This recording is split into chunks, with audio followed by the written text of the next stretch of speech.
ইরানকে শায়েস্তার মিশনে উল্টো বিপর্যস্ত ৫,০০০ মার্কিন সেনা, যুদ্ধজাহাজে অনাহার, আত্মহত্যা সহ কি কি লুকাচ্ছে আমেরিকা? হামলায় ভেঙে না পড়ে তাক লাগালো ইরান, চমক দেখালো সমরাস্ত্রের ক্রম উন্নয়নে। হিসেব মিলছে না কেন যুক্তরাষ্ট্র ইসরায়েলের?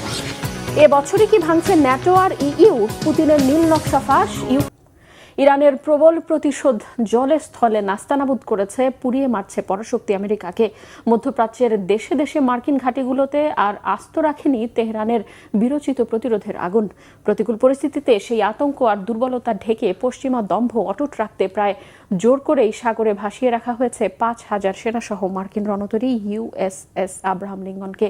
জাহাজে সেনা সদস্যদের মধ্যে খাদ্য সংকট আর আত্মহত্যার চেষ্টার খবরও আড়ালের চেষ্টা হলেও তা মোটেই চাপা থাকেনি, ফাঁস করে দিয়েছে খোদ মার্কিন গণমাধ্যম। এখনো নিয়মিত যার সাফাই দিতে হিমশিম দশা মার্কিন প্রশাসনের। আর কি কি লুকাচ্ছে মার্কিন বাহিনী? এক বা দুই দিন নয়, প্রায় ৯ মাস ধরে সাগরে ভাসছে পারমাণবিক শক্তিচালিত আমেরিকার যুদ্ধজাহাজ ইউএসএস আব্রাহাম লিঙ্কন। কোনো ক্রমেই স্বস্তিদায়ক হচ্ছে না এবারের যাত্রা। কারণ ইরানের বিধ্বংসী ক্ষেপণাস্ত্র আর ড্রোন হামলায় মধ্যপ্রাচ্যে যখন লণ্ডভণ্ড একের পর এক মার্কিন ঘাঁটি, তখন মান বাঁচিয়ে যুদ্ধের ময়দানে টিকতে এই যুদ্ধজাহাজ ছাড়া বিকল্প ছিল না দাম্ভিক মার্কিন প্রেসিডেন্ট ডোনাল্ড ট্রাম্পের। প্রায় ৫,০০০ নাবিক নিয়ে টানা ২৬৬ দিন ভাসছে বিমানবাহী এই রণতরী। এর মধ্যে প্রায় ২০০ দিনই কাটিয়েছে যুদ্ধক্ষেত্রে। চরম খাদ্য সংকট আর মানসিক অবসাদে আত্মহত্যার মতো চরম পথও বেছে নেওয়ার চেষ্টা করেছেন মার্কিন সেনাদের অনেকে। কারণ ওই রণতরীর আরোহীদের জন্য এই যুদ্ধ যেন অসমাপ্ত কোনো কারাগারের চেয়ে কম নয়। কেন এই পরিস্থিতি? কতটা চাপের মধ্যে রয়েছে রণতরীটির নাবিকেরা? ইসরায়েলের উস্কানিতে ইরানে মার্কিন হামলা, সাফল্যের ফুলঝুরি ট্রাম্প প্রশাসনের মুখে থাকলেও বাস্তবতা দেখাচ্ছে ভিন্ন চিত্র। সামনে আসছে মার্কিন বাহিনীর একের পর এক পরাজয়ের গল্প। ইরানের পরিকল্পিত প্রতিরোধে লক্ষ্যবস্তু করা হয় বাহরাইনে মার্কিন বাহিনীর ৫ম নৌবহরের ঘাঁটি। এতে পুরোপুরি ধ্বংস হয় চৌকস এই বাহিনীর সরবরাহ ব্যবস্থা। ওই অঞ্চলে অন্য বন্দরেও হামলার আশঙ্কা থাকায় রসদ সরবরাহের গুরুত্বপূর্ণ কেন্দ্র সরিয়ে নেওয়া হয় ভারত মহাসাগরের দিয়েগো গার্সিয়ায়। ইরান থেকে হাজার হাজার কিলোমিটার দূরের এই দ্বীপটি ব্রিটিশ নিয়ন্ত্রণাধীন। ফলে যুদ্ধক্ষেত্রে থাকা মার্কিন রণতরীগুলোতে রসদ সরবরাহ ব্যবস্থাটি পড়ে যায় দীর্ঘ ও জটিল এক ঘেরাটোপে। নিরাপদ দূরত্ব থেকে হামলার জন্য অনেকটা জোর করেই ৬ মাসের পরিবর্তে ৯ মাস ধরে স্থলভাগ থেকে বিচ্ছিন্ন রাখা হয়েছে সেনা ও নাবিকদের। বন্ধ আছে পরিবারের সাথে যোগাযোগের সুযোগও। পরিবারের সাথে দীর্ঘদিন বিচ্ছিন্ন থাকা, ঘুমের ঘাটতি, অনিশ্চয়তা আর অবিরাম যুদ্ধ প্রস্তুতিতে নাবিকদের মধ্যে দেখা দেয় প্রচণ্ড মানসিক চাপ। অবশেষে জাহাজটিকে দেশে ফেরানোর আশ্বাস দিয়েছে মার্কিন নৌবাহিনী। প্রশান্ত মহাসাগর থেকে রণতরী ইউএসএস জর্জ ওয়াশিংটন ভারত মহাসাগরে ঢুকলে রেহাই পাবে ইউএসএস আব্রাহাম লিঙ্কন। শুরু হবে দেশের উদ্দেশ্যে স্বস্তির ফিরতি যাত্রা। যুক্তরাষ্ট্রের নৌবাহিনীর ভারপ্রাপ্ত সেক্রেটারি হাংকাও জানিয়েছেন, নাবিকদের কল্যাণ ও নিরাপত্তা অগ্রাধিকার দিয়ে পরিকল্পিত পালাবদলের অংশ হিসেবে রণতরীটি শিগগিরই যুক্তরাষ্ট্রে ফিরে যাবে। বিশ্লেষকদের মতে সব মিলিয়ে মার্কিন বাহিনীর সবচেয়ে গুরুত্বপূর্ণ যুদ্ধযানগুলোর একটির উপর যে চাপ তৈরি হয়েছে তা এখন আর শুধু যুদ্ধক্ষেত্রের বিষয় নয়, এটি হয়ে উঠেছে নাবিকদের মনোবল, সরবরাহ ব্যবস্থা এবং দীর্ঘমেয়াদী সামরিক সক্ষমতার পরীক্ষা। এদিকে ইরান ও কাতারকে ঘিরে সামনে এসেছে আরেক বিতর্ক। ইরানের যুদ্ধবিমানের পাইলট আটক রাখার দাবি অস্বীকার করেছে কাতার। দোহা জানিয়েছে, চলতি বছরের শুরুতে কয়েকজন ইরানি পাইলট কাতারের আকাশসীমা লঙ্ঘন করে। যোগাযোগের চেষ্টা করা হলেও তারা সাড়া দেননি। পরে উদ্ধারকারী দল একজনের মরদেহ পেয়েছে বলে জানিয়েছে কাতার। যদিও আন্তর্জাতিক রেড ক্রস কমিটির কাছে পাঠানো চিঠিতে ইরানের সশস্ত্র বাহিনীর জেনারেল মোহাম্মদ বাগেরজাদে দাবি করেছেন, মার্চে একটি SU-24 যুদ্ধবিমান বিধ্বস্ত হলে ৩ পাইলট জীবিত অবস্থায় কাতারে আটক রয়েছেন। বর্তমানে অঘোষিত যুদ্ধবিরতিতে আছে ইরান ও আমেরিকা। চলছে হরমুজ প্রণালীর নিয়ন্ত্রণ নিয়ে দর কষাকষি। দুই দেশই দাবি করছে হরমুজ তাদের নিয়ন্ত্রণে। এমন ঘোলাটে পরিস্থিতির মধ্যেও সুস্থিরে নেই গণহত্যাকারী ইসরায়েলি বাহিনী। হরমুজ থেকে 2000 কিলোমিটার দূরে লেবাননে জারি রেখেছে গণহত্যার বর্বর মিশন। দক্ষিণ লেবাননের বিভিন্ন গ্রামে বিমান হামলা চালিয়ে হত্যা করা হয়েছে অন্তত 11 জনকে। ইসরায়েলি বাহিনীর দাবি, হিজবুল্লাহর কেন্দ্রীয় সদর দপ্তরে আঘাত হেনেছে তারা। এতে হিজবুল্লাহর এক কমান্ডার নিহত হয়েছেন বলে দাবি করেছে দখলদার ইসরায়েলের প্রধানমন্ত্রী বেনিয়ামিন নেতানিয়াহুর বাহিনী। দিন যত গড়াচ্ছে তত স্পষ্ট হচ্ছে ইরান নিয়ে ইসরায়েলের ভুল হিসেব নিকেশ আর অপপ্রচার। ব্যাপক হামলায় ইরানের সামরিক সক্ষমতা ধুলোয় মিশিয়ে দেওয়ার দাবি এরই মধ্যেই ভুল প্রমাণ করেছে তেহরান। অস্ত্র ভান্ডার নিঃশেষ হওয়া তো দূরের কথা, অস্বাভাবিক দ্রুততায় ব্যালিস্টিক ক্ষেপণাস্ত্র সহ বিভিন্ন সামরিক ব্যবস্থা পুনর্গঠন করে তাক লাগিয়ে দিয়েছে ইরান, যা ইসরায়েলের সামরিক ও গোয়েন্দা মহলে তৈরি করেছে বিস্ময় আর উদ্বেগ। এত স্বল্প সময়ে কিভাবে তৈরি হচ্ছে অত্যাধুনিক সব মরণাস্ত্র?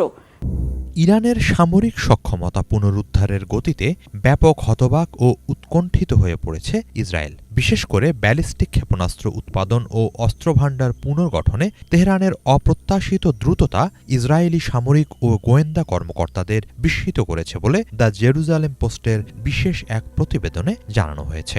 যুদ্ধের ব্যাপক ধ্বংসযজ্ঞের পরও ইরান যেভাবে নির্দিষ্ট কিছু সামরিক সক্ষমতা দ্রুত ফিরিয়ে আনছে তা নিয়ে ইসরায়েলের আগের মূল্যায়ন নিয়ে প্রশ্ন উঠছে।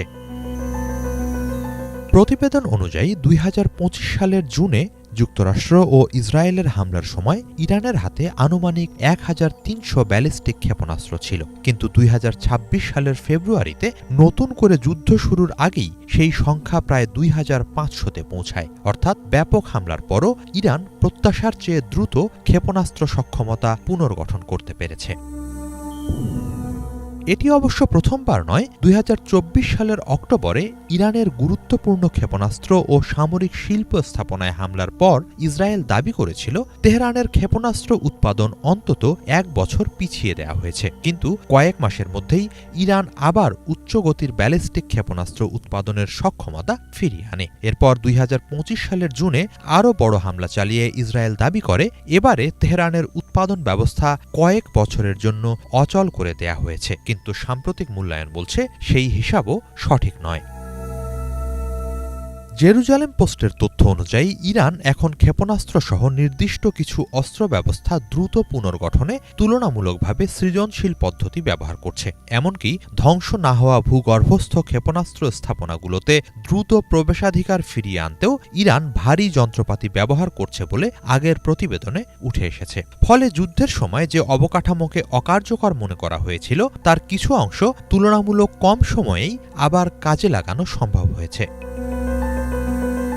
মার্কিন গোয়েন্দা মূল্যায়নেও ইরানের পুনর্গঠনের গতি নিয়ে একই ধরনের উদ্বেগের ইঙ্গিত পাওয়া গেছে। মে মাসে 4 মার্কিন কর্মকর্তা সিএনএনকে জানিয়েছিলেন ইরান সামরিক সক্ষমতা পুনর্গঠনে পূর্বের ধারণাকৃত সময়সীমার চেয়েও দ্রুত এগোচ্ছে। মার্কিন কর্মকর্তাদের ধারণা ছিল ড্রোন হামলার সক্ষমতা পুরোপুরি ফিরিয়ে আনতে তেহরানের প্রায় 6 মাস সময় লাগতে পারে, কিন্তু বাস্তব পরিস্থিতি সেই পূর্বাভাসকে ছাড়িয়ে যেতে পারে বলে আশঙ্কা দেখা দিয়েছে। এর সঙ্গে যুক্ত হয়েছে চীনের ভূমিকা নিয়েও উদ্বেগ। মার্কিন সূত্রের বরাতে সিএনএন জানিয়েছে ক্ষেপণাস্ত্র তৈরিতে ব্যবহৃত বিভিন্ন উপাদান চীন থেকে ইরানে পৌঁছানো অব্যাহত আছে বলেই ধারণা করা হচ্ছে। ইরানের বন্দরগুলোর ওপর মার্কিন চাপ বা অবরোধ এই সরবরাহ কমাতে পারলেও পুরোপুরি বন্ধ করতে পারছে না বলেই মনে করা হচ্ছে। ইসরায়েলি সামরিক বাহিনী বলছে তারা পরিস্থিতি নিবিড়ভাবে পর্যবেক্ষণ করছে। কিভাবে ইরান এত দ্রুত পুনর্গঠিত হচ্ছে সে সংক্রান্ত তথ্য প্রকাশ করলে গোয়েন্দা সক্ষমতা ও পদ্ধতি ঝুঁকির মুখে পড়তে পারে বলে মনে করছে আইডিএফ। ইরান ঠিক কত দ্রুত তার ক্ষেপণাস্ত্র ভাণ্ডার পুনর্গঠন করছে তা নিয়ে প্রকাশ্য হিসাবের চেয়ে বাস্তব পরিস্থিতি আরও জটিল হতে পারে বলে মনে করছেন কেউ কেউ। এ অবস্থায় ইরানের কাছে যুদ্ধের পর কত ক্ষেপণাস্ত্র অবশিষ্ট আছে তা নয়, বরং তারা প্রতি মাসে কতগুলো নতুন ক্ষেপণাস্ত্র তৈরি করছে সেই প্রশ্নই বড় হয়ে উঠেছে। মাসে 100 থেকে 300টি ব্যালিস্টিক ক্ষেপণাস্ত্র উৎপাদনের সক্ষমতা থাকলেও ইসরায়েলি প্রতিরক্ষার জন্য তা ব্যাপক উদ্বেগ ও উৎকণ্ঠার বিষয়। ইরান যুদ্ধের 6 মাসে এসে ট্রাম্প প্রশাসন যে হিসাব মিলাতে পারছে না তার নানা কাণ্ড কারখানা আজ দিবালোকের মতো স্পষ্ট। বিশেষ করে গোপনে মার্কিন প্রেসিডেন্ট ডোনাল্ড ট্রাম্পের বিমান বদল, থার্ড ক্ষেপণাস্ত্রের তীব্র ঘাটতি আর যুদ্ধজাহাজে নাবিকদের মানসিক অবসাদ মার্কিন সামরিক সক্ষমতাকে বড় প্রশ্নের মুখে ঠেলে দিয়েছে। হরমুজ প্রণালী ঘিরে অচলাবস্থা আর জ্বালানির মূল্য বৃদ্ধির কারণে যুক্তরাষ্ট্রের অভ্যন্তরীণ রাজনীতিতেও চলছে চরম অস্থিরতা। ইরানকে নিয়ে প্রেসিডেন্ট ডোনাল্ড ট্রাম্পের মাথা ব্যথা যেন বেড়েই চলেছে। 6 মাস পার হলেও যুদ্ধ শেষ হওয়ার কোনো লক্ষণ নেই। ট্রাম্প ভেবেছিলেন মাত্র কয়েক সপ্তাহের মধ্যেই তেহরানকে নতি স্বীকার করানো যাবে, কিন্তু বাস্তব চিত্র সম্পূর্ণ ভিন্ন। ইরানি শীর্ষ নেতাদের শক্ত অবস্থান এবং চমকে দেয়া সামরিক কৌশলের কাছে চরমভাবে মার খেয়েছে মার্কিন বাহিনী ও হোয়াইট হাউসের সমস্ত হিসাব নিকাশ এবং পরিকল্পনা। যুদ্ধক্ষেত্রের বাইরেও অভ্যন্তরীণ নানা কেলেঙ্কারি চেপে ধরেছে ট্রাম্প প্রশাসনকে।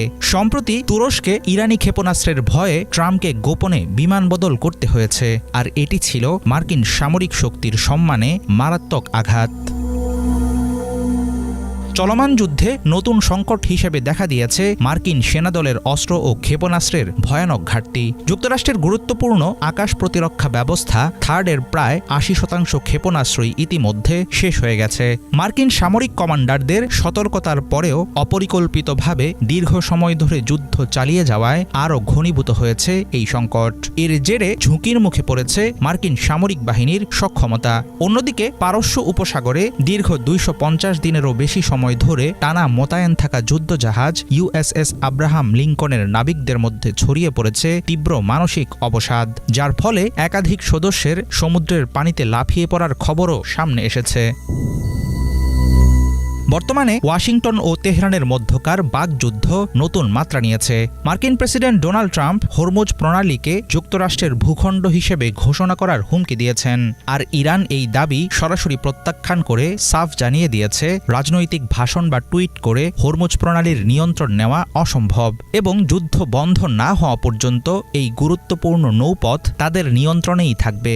যুদ্ধ দীর্ঘায়িত হওয়ার সাথে সাথে জ্বালানির আকাশচুম্বী দাম মার্কিন অর্থনীতিতে প্রভাব ফেলছে। তবে প্রেসিডেন্ট ট্রাম্প জনগণকে এই সাময়িক কষ্ট মেনে নেওয়ার আহ্বান জানিয়েছেন, কিন্তু তাতে নাগরিকদের অসন্তোষ মোটেও কমেনি। মধ্যপ্রাচ্যে ব্যর্থতার পাশাপাশি রাজনৈতিকভাবেও ট্রাম্পের উপর চাপ ক্রমশ বাড়ছে। যুক্তরাষ্ট্রের আগামী মধ্যবর্তী নির্বাচন খুব কাছে চলে এসেছে। এমন পরিস্থিতিতে ট্রাম্পের নিজ দলের অনেক সদস্য এবং তার ঘনিষ্ঠ মিডিয়া ব্যক্তিত্বরাও অবিলম্বে যুদ্ধবন্ধের দাবি জানাচ্ছেন। ট্রাম্পের এই যুদ্ধ এখন কেবল একটি সামরিক ব্যর্থতাই নয়, বরং তার প্রশাসনের জন্য পরিণত হয়েছে একটি রাজনৈতিক ফাঁদে। সেক্ষেত্রে ইরান যুদ্ধের দীর্ঘমেয়াদী ধাক্কা সামাল দেয়া ট্রাম্পের জন্য হবে বড় পরীক্ষা। ন্যাটো আর ইউরোপীয় ইউনিয়নকে ভাঙতে কঠিন পরিকল্পনা হাতে নিয়েছে রাশিয়ার প্রেসিডেন্ট ভ্লাদিমির পুতিন। এবছরই লক্ষ্য বাস্তবায়নের কঠিন আলটিমেটাম পেয়েছে রুশ গোয়েন্দা সংস্থা ও সামরিক বাহিনী। দ্য নিউ ইয়র্ক টাইমসের প্রতিবেদনে দাবি করা হয়েছে অগ্রাধিকারের তালিকায় প্রথমেই আছে ইউক্রেনের পাকাপোক্ত দখল, এরপরই আছে ইউরোপের ছোট্ট দেশ মলদোভার ওপর নিয়ন্ত্রণ প্রতিষ্ঠা। এমন তথ্যের ভিত্তি কি? এবার মলদোভায় কুনজর কেন ক্রেমলিনের? ইউক্রেন যুদ্ধের মাঝেই এবার ন্যাটো ও ইউরোপীয় ইউনিয়নের মজবুত দুর্গে ফাটল ধরাতে নতুন কৌশলে আগাচ্ছে রাশিয়া। ইউরোপকে কাবু করতে পুতিনের নতুন হাতিয়ার এখন পূর্ব ইউরোপের ছোট্ট দেশ মলদোভা। চলতি বছরের মধ্যে ন্যাটো ও ইইউকে ভাঙতে গোয়েন্দা সংস্থা ও সামরিক বাহিনীকে নির্দেশ দিয়েছেন প্রেসিডেন্ট ভ্লাদিমির পুতিন। রুশ প্রেসিডেন্টের পরিকল্পনা বাস্তবায়নের জন্য ইউক্রেনের পর মলদোভাকে প্রাথমিক লক্ষ্য হিসেবে চিহ্নিত করা হয়েছে। 14 আগস্ট দ্য নিউ ইয়র্ক টাইমসের এক প্রতিবেদনে এই দাবি করা হয়েছে। পশ্চিমা গোয়েন্দা কর্মকর্তারা নিউ ইয়র্ক টাইমসকে বলেছেন, পুতিনের প্রধান অগ্রাধিকার হচ্ছে ইউক্রেন দখল করা, আর দ্বিতীয় প্রধান অগ্রাধিকার হচ্ছে মলদোভার ওপর নিয়ন্ত্রণ প্রতিষ্ঠা করা। কর্মকর্তাদের ধারণা, মলদোভার রাজধানী কিশিনাউতে রাজনৈতিক প্রভাব বিস্তার ছাড়াও রাশিয়া থেকে মলদোভা পর্যন্ত একটি স্থল করিডোর তৈরির পরিকল্পনা করছেন পুতিন। মলদোভা ছোট একটি দেশ হলেও রাশিয়ার নিয়ন্ত্রণ প্রতিষ্ঠা ও ইউক্রেনকে অবরুদ্ধ করার ক্ষেত্রে এটি একটি গুরুত্বপূর্ণ করিডোর। মলদোভা সরাসরি ইউক্রেনের দক্ষিণ পশ্চিম সীমান্তে অবস্থিত। দেশটির পশ্চিমে রয়েছে ন্যাটো ও ইইউ সদস্য রোমানিয়া। ফলে মলদোভা যদি রুশ বলয়ে চলে যায়, তবে ন্যাটো ও ইইউ এর সীমানায় সরাসরি রাজনৈতিক ও সামরিক প্রভাব তৈরি করতে পারবে রাশিয়া। মলদোভার অভ্যন্তরে ট্রান্সনিস্ট্রিয়া নামক একটি বিচ্ছিন্নতাবাদী অঞ্চল রয়েছে, যা আন্তর্জাতিকভাবে স্বীকৃত নয়, কিন্তু সেখানে প্রায় ১৫০০ রুশ সেনা অবস্থান করছে। এটি রাশিয়ার জন্য প্রস্তুত রাখা একটি প্রক্সি বা কলকাঠি নাড়ার হাতিয়ার। ইউক্রেন যুদ্ধের শুরু থেকেই আশঙ্কা করা হচ্ছিল যে ট্রান্সনিস্ট্রিয়াকে ব্যবহার করে মলদোভায় একটি দ্বিতীয় ফ্রন্ট খোলা হতে পারে। মলদোভাকে অস্থিতিশীল করতে রাশিয়ার সামরিক অভিযানই একমাত্র পথ নয়। রাজনৈতিক ক্ষেত্র মস্কো চাপ সৃষ্টি করছে। মলদোভা ক্রমেই ইউরোপীয় ইউনিয়নের দিকে ঝুঁকে যাচ্ছে। অন্যদিকে রাশিয়া রাজনৈতিক বিভাজন, অপতথ্য ও অর্থনৈতিক দুর্বলতাকে কাজে লাগিয়ে দেশটির এই ইউরোপমুখী অবস্থানকে দুর্বল করার চেষ্টা করছে বলে অভিযোগ রয়েছে। এছাড়াও মলদোভার ইইউপন্থী প্রেসিডেন্ট মায়া সান্দুর সরকারের বিরুদ্ধে দেশটির সাধারণ মানুষের ক্ষোভ উস্কে দিতে পারে রাশিয়া। বিশ্লেষকদের মতে পুতিনের কৌশল হতে পারে মলদোভার বিদ্যুৎ ও গ্যাস সরবরাহে বিঘ্ন ঘটিয়ে কৃত্রিম জ্বালানি সংকট ও মুদ্রাস্ফীতি তৈরি করা এবং অর্থনৈতিক স্থবিরতা তৈরি করে জনগণকে বর্তমান পশ্চিমামুখী সরকারের বিরুদ্ধে রাজপথে নামতে বাধ্য করা।